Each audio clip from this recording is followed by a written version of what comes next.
Welcome back to city news. ఆరుగాలం శ్రమించే రైతన్నలకు ప్రధాన ఆట విడుపు ఎడ్ల పందాలు. గిత్తలు సత్తా చాటుతుంటే రైతన్నల్లో ఆనందం అవధులు దాటుతుంది. అంతటి ఆనందాన్ని రైతులతో పాటు ప్రజలకు కూడా అందించేందుకు తెనాలి వేదిక కాబోతుంది. తెనాలి మార్కెట్ యార్డ్లో నిర్వహించనున్న ఎడ్లబల ప్రదర్శన, పశుపాల ప్రదర్శన పోటీలు వినోదంతో పాటు విజ్ఞానాన్ని పంచనున్నాయి. Alapati Sivaramakrishnaiah memorial trust MLC Alapati Rajendra Prasad ఆధ్వర్యంలో ఈ నెల 29 నుండి ఏప్రిల్ 4 వరకు జరగనున్న ఎడ్లబల ప్రదర్శన, పశుపాల ప్రదర్శన పోటీలకు సంబంధించి ఏర్పాట్లు శరవేగంగా జరుగుతున్నాయి. ఎడ్లు బండ్లలాగే బరిని సిద్ధం చేసి దాని చుట్టూ ఫెన్సింగ్ ఏర్పాటు చేస్తున్నారు. పోటీలను వీక్షించేందుకు వీలుగా గ్యాలరీలను కేటగిరీల వారీగా పోటీలకు సంబంధించిన బండలను సిద్ధం చేస్తున్నారు. ప్రభుత్వ ఆధ్వర్యంలో వివిధ రకాల విజ్ఞాన ప్రదర్శనలు రైతులకు మేలు చేకూరే విధంగా ఏర్పాటు చేయనున్నారు. 18 కమిటీలు ఈ పోటీలకు సంబంధించిన పనులను పర్యవేక్షిస్తున్నాయి. ఎమ్మెల్సీ మరియు కమిటీ చైర్మన్ ఆలపాటి రాజేంద్ర ప్రసాద్ ఏర్పాట్లను స్వయంగా పరిశీలిస్తూ ఎప్పటికప్పుడు తగు సూచనలు చేస్తున్నారు. రైతులు ఉత్సాహంగా ఈ పోటీల్లో పాల్గొనేందుకు ఆసక్తిగా ఎదురుచూస్తున్నారు. ఎమ్మెల్సీగా ఆలపాటి రాజేంద్ర ప్రసాద్ విజయం అనంతరం జరుగుతున్న తొలి కార్యక్రమం కావడంతో ఎమ్మెల్సీ ఆలపాటి రాజేంద్ర ప్రసాద్తో పాటు పార్టీ శ్రేణులు కూడా ప్రతిష్టాత్మకంగా ఈ పోటీలను తీసుకున్నారు. బలపరికృష్ణ ఇది 8వ సంవత్సరం ఇక్కడ మొదలుపెట్టి 2 పళ్ళ కాడ నుంచి సీనియర్ వరకు 7 సైజులు 7 రోజులు 7 సైజులు జరుగుతాయి. ఆలపాటి రాజా అంటే వాళ్ళ నాన్నగారు వర్ధంతి సందర్భంగా పెడుతున్నాడు. ఆలపాటి రాజా గారిది పుట్టినరోజు 4వ తారీఖుతో అయిపోతాయి. ఉపయోగం రైతులు ఒంగోలు జాతి అనేది ఉత్పత్తి బాగుంటుంది అనేది. ఆ ఒంగోలు జాతిని పోషించకపోతే ఎవడున్నాడు, ఇంక అయిపోతే ఏమీ లేదు. ఆ జాతి కోసమే ఈ పందాలు. రైతులు పండగగా ఫీల్ అవుతారండి. సంక్రాంతి అంటే పశువుల పండగ, అట్లాగే ఆ పండగలాగే చేసుకుంటారు. ఇది ప్రతి సంవత్సరం జరుగుతూ ఉంటాయి. గత 5 ఏళ్ళ నుంచి 6 ఏళ్ళ నుంచి వీలు కాలేదు, అందుకని ఆగిపోయింది. అంతకుముందు 7 సార్లు జరిగింది, ఇది 8వసారి. 80 జతలు వస్తాయి అనేది అనుకుంటున్నాము. 80 నుంచి 100 మధ్యలో ఉంటాయి. కర్ణాటక నుంచి వస్తాయి, హైదరాబాద్ నుంచి వస్తాయి, తెలంగాణ, కర్ణాటక, ఇది జాతీయ స్థాయి. మూడు రాష్ట్రాల నుంచి ఉంటాయి. అనంతపురం, కడప, కర్నూలు, ప్రకాశం ఎక్కువ ఉంటాయి. హుజూర్ నగర్ ఇటు ఈ ఏరియా నుంచి వస్తాయి, ఖమ్మం ఏరియా నుంచి వస్తాయి. ఈ 7 రోజులు పండగగానే ఉంటుంది. ఆలపాటి రాజా గారు నిర్వహణ అయింది, ఆయన చేస్తారు. పర్యవేక్షణ ఆనందబాబు గారు. రైతులు సైంటిస్టులను పిలుస్తారండి. మధ్యాహ్నం అప్పుడు 12 దగ్గర నుంచి 2, 2:30, 3 వరకు రైతులు ఏదైనా సలహాలు, సంప్రదింపులు అన్నీ ఉంటాయి. సైంటిస్టులు ఉంటారు. హార్టికల్చరల్ ఉంటాయి, మామూలు వ్యవసాయం, మినువులు, మొక్కజొన్న, జొన్న, వీళ్ళకి ఏ డౌట్లు ఉన్నా ఇక్కడ తీసుకోవచ్చు. స్టాల్స్ పెడతారు. తర్వాత పనిముట్లు, వ్యవసాయం, రైతుకు సంబంధించిన పనిముట్లు అన్నీ ఇక్కడ ప్రదర్శన చేస్తారు. 2 తెలుగు రాష్ట్రాల నుంచి వస్తాయి జతలు. ఒక జతలు చూడాలంటే రైతులకు బాగా అవకాశం ఇది. దాదాపు 100 జతలు వస్తాయి. చిన్నవి కానీ, పెద్దవి కానీ, దూళ్ళు కానీ, చక్కనవి వస్తాయి. పాల పోటీలు ఉన్నాయి, అన్నీ ఉన్నాయి. చూడటానికి రైతులకి ఏంటంటే మనం వెళ్ళి చూడాలంటే ఎన్నో జతలు చూడలేము. ఇక్కడికి వస్తాయి కాబట్టి కొన్ని వేల మంది రైతులు కొన్ని 100 జతలు చూడగలుగుతారు. అది బాగా సంతోషంగా వచ్చిన అందరికీ అది చాలా బాగుంటుందని ప్రయత్నం మొదటి నుంచి 7 సంవత్సరానికి అయిపోయింది. 8 సంవత్సరం పెడుతున్నాం. రాజా గారు వాళ్ళ తండ్రి గారు జ్ఞాపకార్థం పెడుతున్నారు. రైతులందరూ సంతోషంగా ఉంటుందని భావిస్తారు. గవర్నమెంట్ ఉన్న టైంలో కండక్ట్ చేయలేకపోయాం, అంతకుముందు చేశాం. ఆ సందర్భంలో ఎడ్ల బాల ప్రదర్శన ఆ సందర్భంలో రైతులు చాలామంది వస్తారు కాబట్టి వాళ్ళకి వినోదమే కాకుండా విజ్ఞానం కూడా ఉండటానికి అగ్రికల్చర్ ఎగ్జిబిషన్, వ్యవసాయ ఉత్పత్తులు, దాని అనుబంధ ఇంప్లిమెంట్స్ అవన్నీ ఇది ఇక్కడ పెద్ద ఎత్తున రాష్ట్రంలో చేసే వాళ్ళకి ఇన్పుట్స్ అంటే విత్తనాలు, ఎరువులు, పురుగు మందులు, తదితరాలన్నిటి మీద అవగాహన కల్పించడానికి ఇక్కడ ఎగ్జిబిషన్ కండక్ట్ చేస్తాం.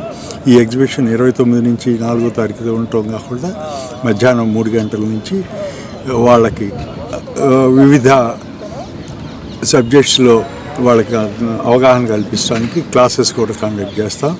ఆ క్లాసెస్కి మన ప్రాంత రైతాంగం అంతా దాన్ని ఉపయోగించుకోవాల్సిందిగా కోరుకుంటున్నాం.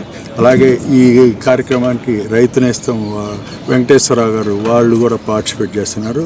దాంట్లో వాళ్ళు మిద్దె తోట, న్యాచురల్ ఫార్మింగ్, మిల్లెట్స్, వీటి అన్నిటి మీద వాళ్ళు కూడా క్లాస్ కండక్ట్ చేయడానికి ముందుకు వస్తున్నారు.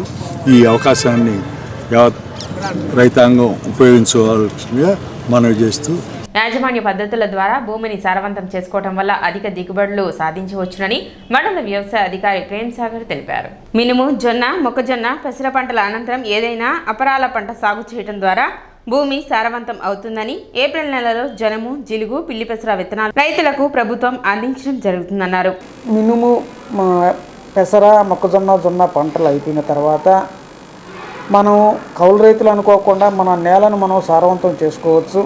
జనుము, జిలుగా, పిల్లి పెసర విత్తనాలు మేమైతే ఏప్రిల్ మొదటి వారంలో ఇస్తాము విత్తనాలు. ఈ లోపల ఎందుకంటే వెద పెట్టేదానికి టైం లేదు కాబట్టి మీరు బయటైనా తెచ్చుకొని జనుము, జీలుగా, పిల్లి పెసర ఏదైనా అపరాల పంటను సాగు చేసి కలిగి దున్నితే మనకు భూమి సారవంతంగా ఉంటుంది. లేకపోతే చౌడు ఉన్న వాటిలో జిప్సం, ఇక్కడ మన కోరమండల అంగళ్ళలో అమ్ముతుంటారు జిప్సము, అవి తీసుకొని మనం భూమిలో చల్లి దుక్కి చేసి మడులుగా చేసి నీళ్లు పెట్టి నీళ్లు వదిలేస్తే బాగుంటుంది. ఆ విధంగానే చేసుకోవచ్చు. ప్రకృతి వ్యవసాయం ద్వారా ఆవు పేడ కానీ లేకపోతే గొర్రెలను కట్టడం కానీ చేసుకోవచ్చు. ఈ విధంగా మనం కొద్దిపాటైన భూమిని సారం చేసుకుంటే మనకు రేపు వరిలో కానీ లేకపోతే మొక్కజొన్నలో కానీ దిగుబడి ఎక్కువ వస్తుందని ఆశిస్తాం. ఎందుకంటే నేల పూర్తిగా గుల్లబారింది. నేలను మనం సారవంతం చేసుకుని నేలను ఆరోగ్యంగా ఉంచితే మనకు పంటలు బాగా పండుతాయి.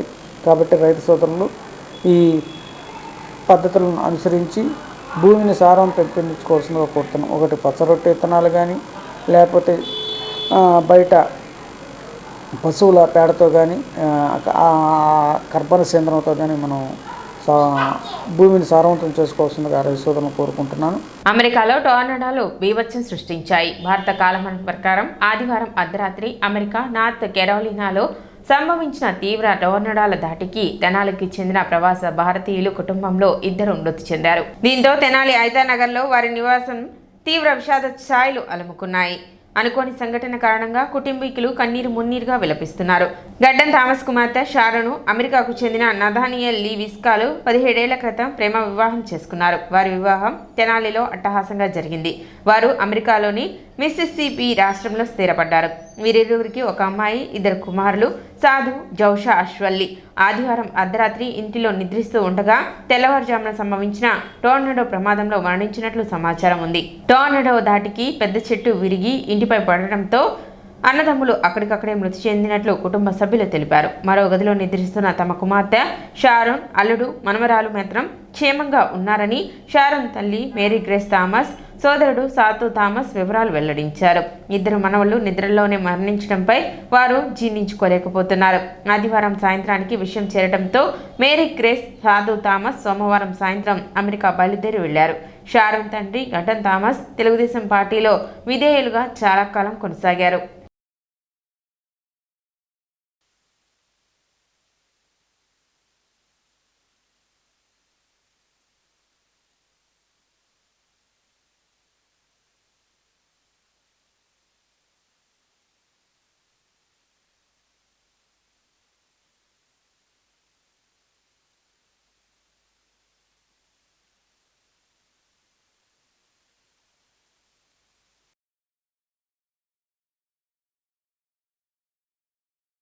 తెనాలి ఆర్టీసీ డిపోలో మజ్జిగ పంపిణీ కార్యక్రమం నిర్వహించారు. పెరుగుతున్న ఎండ వేడిమిని దృష్టిలో ఉంచుకుని డిపో మేనేజర్ రాజశేఖర్ సిబ్బందికి మజ్జిగ పంపిణీ కార్యక్రమం చేపట్టారు.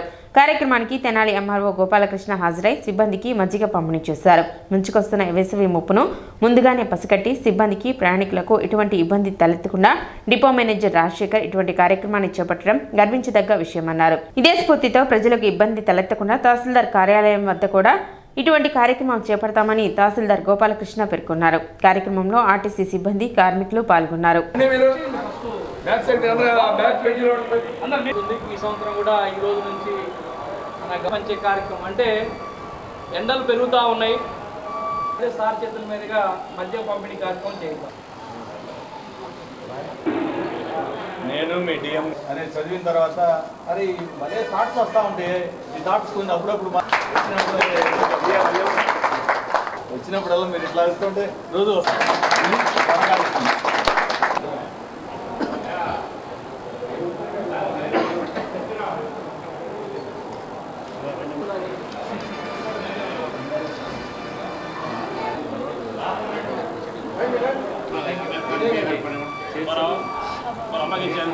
ఈరోజు APSRTC Tenali depot control point వద్ద మనం ప్రతి సంవత్సరం లాగే ఎండాకాలంలో సిబ్బంది ఇబ్బంది పడకూడదు, ఎండలు ఎక్కువ ఉంటాయి అనే ఉద్దేశంతో మజ్జిగ పంచే కార్యక్రమాన్ని ఈరోజు స్టార్ట్ చేయడం జరిగింది.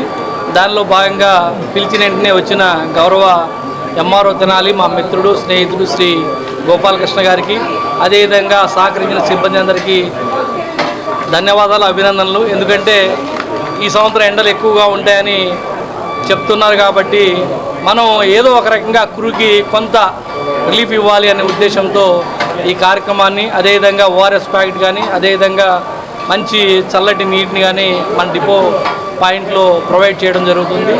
ముంచుకొస్తున్న వేసవి ముప్పుని ముందుగానే పసిగట్టి మన స్టాఫ్కి, అలాగే ఇక్కడున్న బస్ స్టాండ్కి వచ్చేస్తున్న పబ్లిక్కి ఎటువంటి ఇబ్బంది కలగకుండా ఈ సమ్మర్లో బటర్ మిల్క్ అట్లాగే వాటర్ పంపిణీ చేయడం రాజశేఖర్ గారు, మా మిత్రులు డిఎం గారు తీసుకున్న నిర్ణయం చాలా అందరం గర్వించదగ్గ విషయం. చాలా ఆనందంగా ఉంది నాకు. వారు మొదటి నుంచి కూడా ఈ సేవా కార్యక్రమాలు చేయాలనే ఆలోచనలు ఎప్పుడూ మాతో షేర్ చేసుకుంటూ ఉంటారు. అందులో భాగంగానే ఈరోజు మజ్జిగ పంపిణీ కార్యక్రమం చేపట్టారు. సిబ్బంది అందరూ 500 మంది సిబ్బంది ఇక్కడ ఆర్టీసీలో. అట్లాగే వారు నిజంగానే ఈ ఎండల్లో ఈ బస్సుల్లో వేడి, మళ్ళీ ఆ బస్ డ్రైవింగ్ కూడా, మరి వాటన్నిటిని దృష్టిలో పెట్టుకొని వాళ్ళ స్టాఫ్ని కాపాడుకోవాలి ఈ సమ్మర్లో అని ఒక మంచి ఆలోచన చేసిన మా మిత్రులకు నేను హృదయపూర్వకంగా అభినందనలు తెలియజేస్తున్నా. వారి నుంచి కూడా మేము ఈ మంచి అలవాటుని నేర్చుకున్నాం. ఖచ్చితంగా రాబోయే రోజుల్లో మన తహసీల్దార్ కార్యాలయంలో కూడా ఇట్లాంటి కార్యక్రమం ఒకటి చేసి ప్రజలకు కూడా బటర్ మిల్క్, వాటర్ అందించే విధంగా చర్యలు తీసుకుంటాం. ప్రైవేటు స్కూళ్లు టీచర్ల సమస్యల పరిష్కారానికి ఆన్లైన్ మెకానిజం ఏర్పాటు చేసే ఆలోచనలో ఉన్నట్లు మంత్రి నారా లోకేష్ తెలిపారు. అసెంబ్లీ క్వశ్చన్ అవర్ లో సభ్యులు అడిగిన ప్రశ్నలకు ఆయన సమాధానమిచ్చారు. ఎన్సీసీ డైరెక్టరేట్ ఏర్పాటుపై ఇప్పటికే రక్షణ శాఖ మంత్రి దృష్టికి తీసుకువెళ్లామని, సానుకూలంగా స్పందించారని చెప్పారు.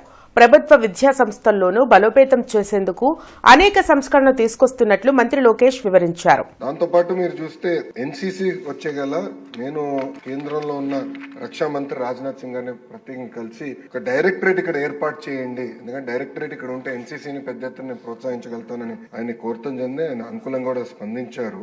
ఈ ప్రకారం మనం ఇప్పటి వరకు గవర్న్ అవుతా వచ్చామండి. ఏమైనా మార్పులు చేర్పులు చేయాలంటే ఈ జియో నంబర్ 88 కి సవరణలు తీసుకురావాలి. ఇప్పుడు అవునన్నా కాదన్నా ఈ రోజు స్కూల్ ఎడ్యుకేషన్ కి వచ్చేగల 50% మంది పిల్లలు ప్రైవేట్ పాఠశాలల్లో చదువుతున్నారు. ఆ ఇంటర్ కి వచ్చేగల అది కొంచెం స్క్యూ అవుతాం జరుగుతుంది. దానికి ముందర నా ఆలోచన ఏంటంటే ముందర ప్రభుత్వ పాఠశాలను బలోపేతం చేయాలి, ప్రభుత్వంలో జూనియర్ కళాశాలని బలోపేతం చేసి వాళ్ళకి పోటీ పడాలని లక్ష్యంతో మనం కొన్ని అనేక సంస్కరణలు తీసుకొచ్చాం. దాంట్లో భాగంగా కొన్ని చట్టాలు కూడా చేస్తాం జరుగుతుంది. ఇది ప్యారల్ గా ఒక భాగం అయితే ప్రైవేట్ యజమాన్యంతో కూడా కమిషనర్ గారు టైం టు టైం మీటింగ్లు పెట్టుకుంటున్నారు. ఐ థింక్ ఫస్ట్ మీటింగ్ వచ్చే వారం పెట్టుకుంటున్నారు. పెట్టుకుని ఇవన్నీ కూడా వాళ్ళ దృష్టికి తీసుకెళ్లి ఎట్లయితే మీరు అన్నట్టు ఫిజికల్ ఎడ్యుకేషన్ కూడా కీలకమైన పాత్ర ఉంటుంది చైల్డ్ ని మోల్డ్ చేసే దాంట్లో. సో కంపల్సరీగా ఏదైతే నిబంధనలు ఉన్నాయో అవి పాటించాలి, అప్రోప్రియేట్ స్టాఫింగ్ ఏర్పాటు చేయాలని చాలా స్పష్టంగా చెప్తాను. పేద ముస్లింలకు రంజాన్ తోఫా పంపిణీ కార్యక్రమం మాజీ ఎమ్మెల్యే మస్తాన్ వలీ ఆధ్వర్యంలో జరిగింది.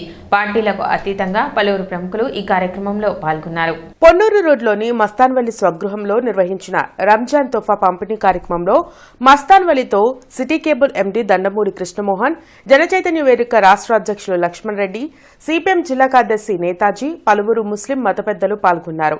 పేద ముస్లింలు రంజాన్ పండుగను సంతోషంగా జరుపుకోవాలనే ఉద్దేశంతో రంజాన్ తోఫాను ఎన్నో ఏళ్లుగా మస్తాన్ వలీ పంపిణీ చేయడం అభినందనీయమని ప్రముఖులు తెలిపారు. పేదలకు తమ వంతు బాధ్యతగా అండగా నిలవాల్సిన అవసరం ప్రతి ఒక్కరిపై ఉందని చెప్పారు. ఈ యొక్క రంజాన్ పవిత్ర మాసంలో ఎంతోమంది పేద ముస్లింకి నాకు తెలిసి గత 20 సంవత్సరాల నుంచి వారు ప్రతి సంవత్సరం ఇట్లాంటి సేవా కార్యక్రమాలు చేస్తున్నారు. ఈ కార్యక్రమంలో భాగస్వామ్యం అయ్యి పేద ప్రజలకు మా చేతుల మీదుగా వారు ఇచ్చిన వితరణని వారికి ఇవ్వటం, అందించడం మా యొక్క మహద్భాగ్యంగా భావిస్తున్నాం. ఈ కార్యక్రమంలో మమ్మల్ని ఇన్వాల్వ్ చేయడంతో ప్రత్యేక ధన్యవాదాలు. వారికి మంచి జరగాలని కోరుకుంటున్నాం. సిటీ న్యూస్ ముగించే ముందు ముఖ్యాంశాలు మరోసారి.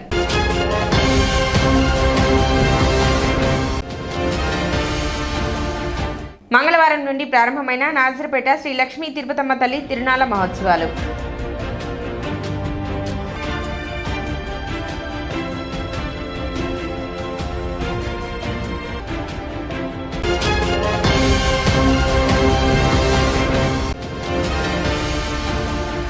సొంత భూములు కలిగిన రైతులు ఫార్మా రిజిస్ట్రీ చేయించుకోవాలి. ఏడీఏ ఉషారాణి విజ్ఞప్తి.